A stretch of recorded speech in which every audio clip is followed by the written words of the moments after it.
Bonjour à vous et bienvenue dans ce cours sur la Révolution française. Alors, oui, il me semble que c'est votre première vidéo pour vous laisser happer, donc ce sera essentiellement des cours vidéo avec sur YouTube et une feuille que je vous enverrai. Bon, là pour le coup, le cours qu'on va faire, vous aurez déjà les feuilles, mais bon. Alors en fait, c'est très simple, il s'agit juste d'écouter le cours, de répondre aux questions, d'écouter la correction, et c'est tout. Voilà. Je vous donnerai peut-être un DM à la fin, et encore on verra. Mais voilà, je tiens juste à ce que vous soyez sérieuse, que vous regardez les vidéos régulièrement, que vous fassiez les cours régulièrement, et tout ira bien. Voilà. Et par ailleurs aussi, j'espère que vous allez bien, que voilà, tout se passe bien dans votre confinement, etc. Alors on va pouvoir commencer justement, on va reprendre donc, vous allez reprendre votre cours justement à la séance 3, la Révolution française. Étape 1, qu'est-ce que le tiers-état? Rien. Que veut-il? Tout. Avec thème 1, le serment du jeu de paume du 20 juin 1789. Alors après rappelez-vous justement, on avait parlé donc du préquel, de ce qui s'est passé avant, donc cette sorte d'injustice entre les différents ordres. Donc on avait vu qu'il y a les nobles qui s'occupent de l'armée, de protéger le peuple. On a vu aussi le clergé qui s'occupe de prier et aussi d'instruire le peuple. Et le peuple, lui, il bosse. Il fait les récoltes, il prend les ressources, etc. Et il les donne aux nobles et au clergé, et bien sûr, il doit payer des impôts pour les nobles. À savoir que le tiers-état était les seuls à payer l'impôt. Le clergé et les nobles, rien. Bref. Et on avait vu justement qu'il y avait une très grosse injustice, notamment avec le tiers-état qui était complètement mis à l'écart, pauvreté, famine, etc. Et au bout d'un moment, ça les énerve un peu. C'est-à-dire que, un jour ça va bien, mais plusieurs années, ça commence à peser. Et c'est pour ça qu'on va avoir affaire à cette révolution française. Et elle commence à peu près justement lors de ce serment du jeu de paume.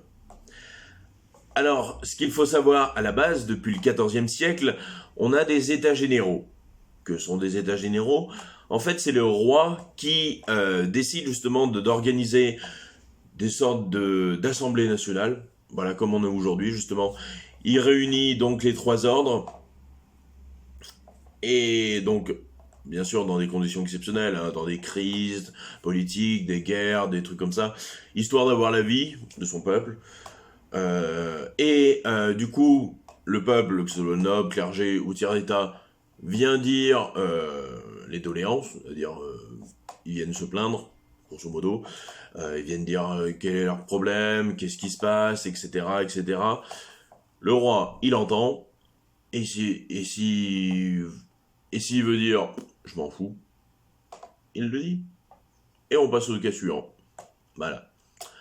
Donc, vous voyez, il n'y a vraiment aucune justice. Enfin, c'est le roi qui décide de ce qui se fait ou ce qui se fait pas. Voilà. Donc, ces sortes d'états généraux, c'est juste pour dire ce qui va pas. Mais c'est tout. Alors, malgré tout, le 17 juin 1789, les députés du tiers-état proclament Assemblée nationale. Donc là, vraiment, le tiers-état veut avoir une force, veut avoir vraiment un impact dans la gestion de la France. Et le roi Louis XVI, lui, il est là, non, non, non, je veux pas, non. Et en fait, pour éviter que justement les députés du tiers-état arrivent dans la salle normalement consacrée aux États généraux, il ferme la salle. On va dire, voilà, solution simple, mais efficace. Efficace, pas tellement. Parce qu'en fait, le tiers-état, lui, ne baisse pas les bras. Il se dit, ok, vous me fermez ma salle, on va aller dans une autre, hein, voilà, parce que c'est la tête. Et c'est pour ça qu'en fait, ils vont se réfugier dans une salle à Versailles. Alors attention, quand je parle de Versailles, je ne parle pas du château en lui-même, je parle de la ville. Oui, parce que Versailles est une ville. Et à l'intérieur de Versailles, il y a le château de Versailles. Mais le château de Versailles n'est pas Versailles. Compliqué. Donc, à Versailles, à la ville de Versailles, il y a une salle, une très grande salle, qui servait de salle du jeu de paume. Qu'est-ce que c'est le jeu de paume? Vous voyez le tennis? C'est à peu près le même truc. On a des raquettes, paf paf. Voilà, c'est le principe. Et là, du coup, vous avez le tiers état qui débarque dans la salle, tout ça, il vire tout le monde, et il décide de s'improviser une forme justement d'état généraux. Enfin, état général pour le coup. Il décide d'improviser un état général, et c'est ce que nous montre justement le tableau de Jacques-Louis David. Oui, le serment du jeu de paume, 1791. Alors oui, attention, le serment du jeu de paume a eu lieu le 20 juin 1789, le 20 juin 1789, mais le tableau en lui-même de Jacques-Louis David a été fait en 1791. Attention, parce que là, la révolution, elle est passée déjà. 1791, Jacques-Louis David, il a fait le tableau, mais il l'a fait après. Attention, 2 ans après. Donc, ils vont se réfugier dans cette salle. Donc là, par contre, c'est désobéissance totale au roi. Hein. Voilà, on fait une réunion sans l'accord du roi. Sans rien, parce qu'à l'époque, il fallait toujours l'accord du roi. Vous faisiez quelque chose, accord du roi. Vous faisiez une autre chose, accord du roi. Tout. Là, le fait de faire ça de manière illégale, ça montre vraiment que le tiers-état, là, il est désespéré. Il en peut plus. Voilà, il veut vraiment foncer. Et c'est ce qu'il va faire. Alors, nous allons étudier justement ce tableau de Jacques-Louis David, qui est très intéressant pour comprendre vraiment la mentalité de l'époque et de cette Assemblée nationale. Alors, comment ça va se passer? Je vais poser la question, donc, par exemple, la première, comment s'organise le tableau? Là, à ce moment-là, vous mettez pause, parce que je vais continuer à parler, hein, je ne vais pas vous attendre. Vous mettez pause, vous réfléchissez à la question, à la limite, vous écrivez la réponse, voilà, pour bien réfléchir à la question. Et ensuite, je vais donner la correction. Donc là, comment dire, je mise la carte de la confiance, c'est-à-dire je vous fais confiance pour bien bosser et pour suivre à peu près cet ordre et pas directement passer à la correction. Voilà. Parce que bon, ça vous servira à rien. Autant que vous essayez de travailler justement à partir de ces cours. Et du coup, vous réfléchissez aux questions. Voilà. Bon, après, je vous demande pas non plus de vous y mettre toute une journée. Hein. Enfin, voilà, réfléchissez à ces questions, répondez, mettez la correction et basta, et écrivez la correction. Voilà. Ah oui, parce que je vais dicter je dicte la réponse et après je l'explique. Voilà. Alors, comment s'organise le tableau? Donc, vous pouvez écrire le tableau s'organise en différents plans. Le premier plan concerne la foule distincte. Distincte, D-I-S-T-I-N-C-T-E, virgule. Le deuxième est la foule de bras, tandis que le troisième plan est assez ouvert. Point. Alors oui, je dicte assez rapidement, pour pas y mettre 3 plombes, mais si justement vous les écrivez lentement, mettez pause, hein, tout simplement. Donc est assez ouvert, point. Le peintre a voulu mettre en valeur la foule avec ce contraste dynamique, là vous mettez une barre, slash, calme, dynamique, calme, point, final. Alors, comme je vous l'explique, justement, comme vous pouvez le voir sur le tableau, vous avez 3 plans. Le premier plan, donc comme je vous l'ai dit, il concerne la foule distincte, c'est-à-dire les personnages qu'on voit, et qu'on voit très clairement, qu'on peut détailler avec le nez, les yeux, etc., qu'on peut reconnaître. Ensuite, comme je vous l'ai dit, en deuxième plan, vous avez la foule. Oui, la foule, par contre, là, on ne distingue plus trop bien. On distingue juste des bras, enfin, oui, ce qui sert de bras, voilà, c'est assez flou. Euh, on veut surtout montrer, voilà, qu'il y a foule, qu'il y a beaucoup de gens. Et le troisième plan, justement, là, par contre, est vraiment paradoxal, puisque vous avez du calme, c'est-à-dire, au fond, vous avez le mur, et sur le mur, il n'y a rien. C'est-à-dire, vous voyez, vous avez ce contraste de vide. Et en fait, ce contraste de vide, justement, il va jouer pour insister sur les espaces remplis. Puisque vous avez beaucoup de vide, et du coup, bah, bien sûr, notre regard, il va pas se porter sur le vide, il va se porter sur ce qui est rempli, forcément. Et qu'est-ce qui est rempli? Donc, le devant, mais aussi en haut, à droite et à gauche du tableau, comme vous pouvez le constater. Alors, à quoi peut faire penser la scène en termes littéraires? C'est-à-dire, à quoi est-ce que ça peut vous faire penser justement dans les littératures, etc. À quoi peut vous faire penser justement cette scène? Enfin, ce décor, ces acteurs là, tout ça. Bon, c'est pas... Quoi ça peut vous faire penser justement? Donc là, réfléchissez. Là, vous pouvez écrire. La scène s'apparente, S'-A'2P-A-R-E-N-T-E. Oui, par contre, je vais pas dicter, je vais pas épeler tous les mots. Donc, si vous voyez des mots que vous ne comprenez pas ou que vous ne savez pas écrire, allez sur le dictionnaire, tout bêtement. Voilà. La scène s'apparente, c'est-à-dire ressemble, à une scène de théâtre avec la scène devant, virgule, le décor derrière,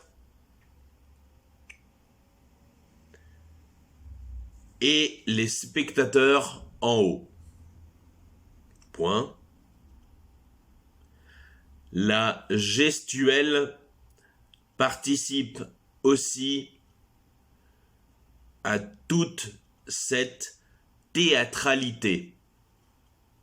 C'est-à-dire ça fait style théâtre. Toute cette théâtralité. Point final. Alors, effectivement, on a vraiment une scène de théâtre. C'est un peu comme au théâtre. C'est-à-dire, vous avez la scène devant, là où vous avez les personnages reconnaissables. Donc ça, c'est la scène où se passe l'action, justement.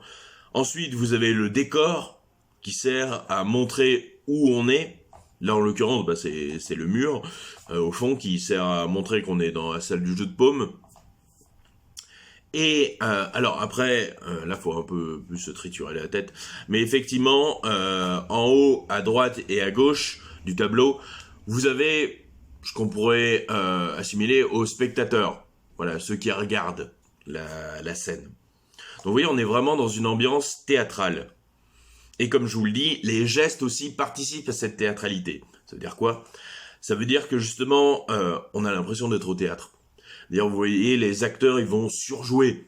C'est-à-dire, vous avez un mec à gauche, en blanc, qui, justement, lève les bras. Ah oui, d'ailleurs, j'y pense, votre photo est peut-être en noir et blanc. Donc, ce que je vous invite à faire, c'est à aller sur Internet.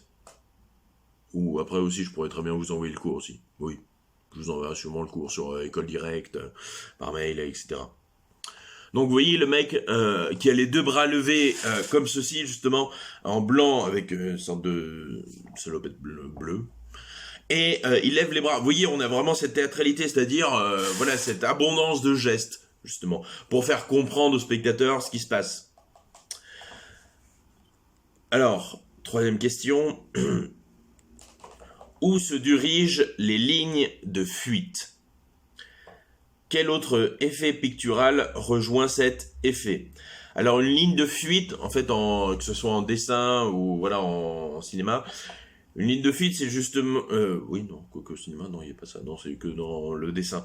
Le dessin, justement, dans la peinture, les lignes de fuite, c'est les traits que vous avez. En fait, tout au début d'une peinture, justement, le peintre va dessiner ces lignes de fuite pour vraiment installer son décor. Je vous mettrai peut-être une vidéo ou une image, justement, à la suite sur le cours. Donc, vous verrez mieux ce que c'est. Parce que là, c'est vrai que c'est dur à expliquer. Voilà, une ligne de fuite, c'est les traits que le peintre va dessiner tout au début, quand il va commencer sa peinture, pour installer son décor. Et quel autre effet pictural rejoint cet effet? Eh bien là, c'est les effets, voilà. Comme en littérature, justement en littérature, vous avez des figures de style, vous avez voilà des choses qui vont montrer autre chose que le texte en lui-même, qui vont révéler d'autres choses. Et bien là, c'est exactement la même chose en peinture. Vous avez des effets qui vont faire qu'on va avoir derrière un autre symbole aussi. Donc, vous pouvez écrire les lignes de fuite convergent. Donc convergent, c'est-à-dire qu'ils vont vers. Ils se rejoignent. Les lignes de fuite convergent vers l'homme au centre. Donc rejoignent l'homme au centre. Les lignes de fuite convergent vers l'homme au centre. Pardon. Qui n'est autre que Bailly. Bailly avec un B majuscule, A-I-2-L-I, virgule, le maire de Paris. Point. Le jeu de lumière participe à accentuer la présence de Bailly, puisque la lumière l'éclaire, ainsi que les personnes autour de lui. Point. On observe alors que le maire est important, mais il s'agit surtout du serment qu'il énonce.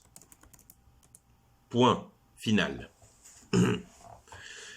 Alors, voilà ce que j'ai en fait voulu vous dire justement dans cette réponse, et que je pense que vous avez peut-être compris, c'est que toutes les lignes convergent, enfin se dirigent vers Bailly. Donc Bailly qui est au centre. Bailly, c'est celui qui a la main levée comme ceci au centre, habillé de noir avec sa perruque, et qui est debout sur une table. Donc ça c'est Bailly, justement le maire de Paris. Et vous voyez, toutes les lignes vont vers lui. C'est-à-dire, regardez les mains. Oui, parce que les mains constituent une ligne, en quelque sorte. Les mains se dirigent vers lui. Vous avez aussi le bas des fenêtres. Vous voyez, en haut à gauche et à droite, vous avez ces lignes. Et pareil, ces lignes, elles vont vers Bailly. Bon, elles vont pas, voilà, le rejoignent pas, mais elles tendent à aller vers lui, justement, dans la direction. Et ça, c'est un effet, justement, en peinture, c'est pour attirer le regard. C'est-à-dire pour montrer aux gens, voilà le plus important. On va diriger, en fait, le regard vers eux. Comme un entonnoir, si vous voulez. On va prendre l'entonnoir et on va dire aux gens, regardez ce qu'il y a là. Ce qu'il y a autour est important aussi, mais c'est surtout ce qu'il y a au centre. Donc, voilà pour ce qui est des lignes de fuite. Et effectivement aussi, vous avez le jeu de lumière. La lumière en peinture est très importante. Prenez tous les grands peintres, justement... j'ai oublié son nom. Oh. J'ai oublié son nom. Justement, beaucoup de peintres vont jouer justement sur ces effets de lumière. Et oui, c'est bon, j'ai retrouvé, c'est Rembrandt. Vous pouvez aller voir sur internet si vous voulez, R-E-M-B-R-A-N-D-T. Rembrandt, qui est vraiment le spécialiste de la lumière. Il va faire plein de peintures justement en rapport avec cet effet de lumière. C'est-à-dire, il va faire des scènes où vraiment le moment est illuminé, justement, et vraiment l'importance. Et là, dans le tableau de Jacques-Louis David, on retrouve l'importance de la lumière. Vous voyez, par exemple, la lumière qui se dégage justement de la fenêtre en haut à gauche, elle éclaire vraiment la foule, mais surtout Bailly. C'est Bailly qu'on veut voir. Parce que Bailly, effectivement, c'est celui qui parle, celui qui va dire justement le serment du jeu de paume. Et ce serment, je vous mettrai peut-être une vidéo justement où on voit, enfin il y a une reproduction cinématographique de cet événement. Ce sera beaucoup plus clair pour vous pour l'événement lui-même. Et voilà, donc cet événement, il est assez important justement dans la Révolution française, le serment du jeu de paume. Et il me semble que vous aviez une dernière question. Ah oui. Même si la devise liberté, égalité, fraternité devient celle de la France en 1830, attention, hein, ce n'est pas à la Révolution française qu'on adopte cette devise, c'est en 1830. Virgule, pourquoi peut-on déjà voir les prémices à travers cette peinture? Donc oui, pourquoi peut-on voir les prémices de cette devise? Les prémices, comment dire, c'est le préquel, en fait, c'est ce qui commence à arriver. Et là, justement, pourquoi est-ce qu'on peut voir un début de cette devise? C'est-à-dire, par rapport à liberté, égalité, fraternité, comment est-ce qu'on peut voir qu'on a déjà cet effet? Alors, vous pouvez écrire, là je vais faire à chaque fois, à chaque mot de la devise, je vous fais écrire, j'explique, je vous fais écrire, j'explique, etc. Liberté, deux petits points. Personne ne semble être interdit de faire quoi que ce soit, virgule. Le rideau en haut évoque ce sentiment de libération par la fenêtre ouverte vers le ciel. Point. Alors, levez la tête et regardez justement le tableau. Donc le tableau, vous voyez, on voit en haut à gauche, on voit, vous voyez, avec cet effet de rideau, on voit très bien que la lumière passe. Et alors, je crois qu'on aperçoit un bout de ciel tout en haut à gauche. Et ça montre un petit peu la liberté, c'est un peu une métaphore de la liberté, c'est-à-dire une image qu'on va vouloir donner à la liberté. Parce que là, il n'y a pas marqué liberté. Non, on va essayer de le faire comprendre par des images. Tout la métaphore. Et l'image, elle se fait justement par cette fenêtre ouverte. Alors, on peut deviner que la fenêtre est ouverte. Bon, déjà parce qu'il y a des gens qui regardent. Mais aussi par le rideau qui bouge. Donc ça veut dire qu'il y a du vent. Ça veut dire que la fenêtre est ouverte, forcément. Et aussi par la lumière qui passe. Bon, vous me direz, une fenêtre fermée aussi, la lumière passe. Mais bon, bref. Là, la lumière passe aussi, donc le soleil parvient à éclairer la salle. Donc vous voyez, on a cet effet de liberté. Vous voyez, ça aurait été différent si, par exemple, on aurait effacé les deux coins en haut à gauche et à droite et qu'on aurait juste mis des murs gris. Là, vous voyez, ça aurait fait un effet différent. Ça aurait fait un peu un effet, voilà, casanier. Ce qui n'aurait pas du tout été, comment dire, pertinent pour le tableau. Là, au contraire, on va mettre des fenêtres. Ça veut dire que voilà, que c'est ouvert sur le monde, que la révolution va se propager, qu'il y a une certaine liberté dans cet acte. Et après, effectivement, il y a aussi la liberté de faire ce qu'on veut. C'est-à-dire, le type, il monte sur une table, voilà, il fait son petit serment, vous avez tout le monde qui lève les bras, on se met aux fenêtres, on regarde la scène, voilà, on se fait des câlins, etc. Enfin, vous voyez, ça part vraiment en live. Mais justement, il y a cet effet de liberté. On fait tout ce qu'on veut. Alors ensuite, égalité. Donc vous pouvez écrire. On la retrouve à travers les trois religieux au centre, virgule, un abbé, A, 2, B, E, virgule, un moine et un protestant, symbolisant la tolérance entre les religions chrétiennes. Alors, que veut dire justement cette union entre les trois personnages devant? Donc, comme je vous l'ai dicté, on a un abbé. Donc, un abbé, c'est une personne, un religieux catholique assez haut en termes de hiérarchie. Vous avez le moine et vous avez un pasteur protestant. Donc, comme je crois que je vous l'avais expliqué par rapport aux religions, tout ça, que le protestantisme est une forme justement du catholicisme, de la chrétienté.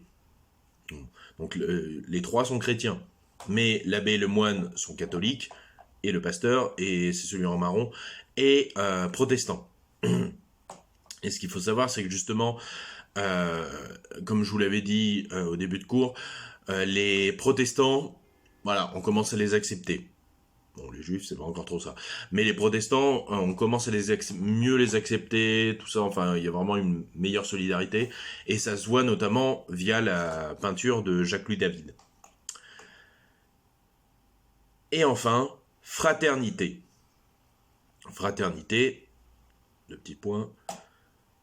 Toute la foule est soudée et semble se diriger ensemble vers Bailly et son serment. Toute la foule est soudée et semble se diriger ensemble vers Bailly et son serment. Comme je vous l'ai dit avec les lignes de fuite, ici on voit la foule. Enfin, en fait, on n'a même pas besoin de vraiment s'attarder sur le tableau. Ça se voit directement. C'est-à-dire, quand vous regardez le tableau, vous voyez toutes les mains qui se lèvent et qui vont au même endroit. C'est-à-dire, vous avez le type en blanc en bas à droite qui lève la main de manière un peu impérieuse vers Bailly, justement. Et les autres sont dans le même cas aussi, gauche, tout à gauche. Vous avez quelques mains qui se lèvent et pareil, elles vont justement se diriger vers Bailly. Donc tout le monde, toute cette foule va vers Bailly, va vers ce serment. Ce serment qui est serment de liberté, qui dit au peuple, voilà, maintenant la France va être libérée. Enfin, le tiers-état va avoir un peu plus d'importance. Et du coup, toute la foule se dirige vers Bailly. Tout le monde, toute cette foule veut cette liberté. Et on retrouve également donc le clergé, comme on l'a dit, mais aussi quelques nobles. Et tous ensemble, ils veulent vraiment aller vers cette liberté et arrêter cette monarchie absolue du roi. Donc voilà en ce qui concerne le serment du jeu de paume. Bon, là ça fait déjà 30 minutes, le temps que vous écriviez, tout ça. Alors, pour le prochain cours, justement, je vais vous demander de regarder une vidéo. Je vous l'enverrai via Instagram. Donc cette vidéo sera à regarder, même deux vidéos. Vous aurez la vidéo du serment du jeu de paume, donc extrait d'un film, donc je vous parlerai la prochaine fois. Et le deuxième, pareil, un autre extrait du film, qui parlera de la prise de la Bastille. Donc je vous laisse regarder cet extrait, je vous laisserai regarder cet extrait pour le prochain cours. Et au prochain cours, justement, on étudiera cet extrait. Voilà. Donc sur ce, je vous souhaite une bonne journée et à bientôt.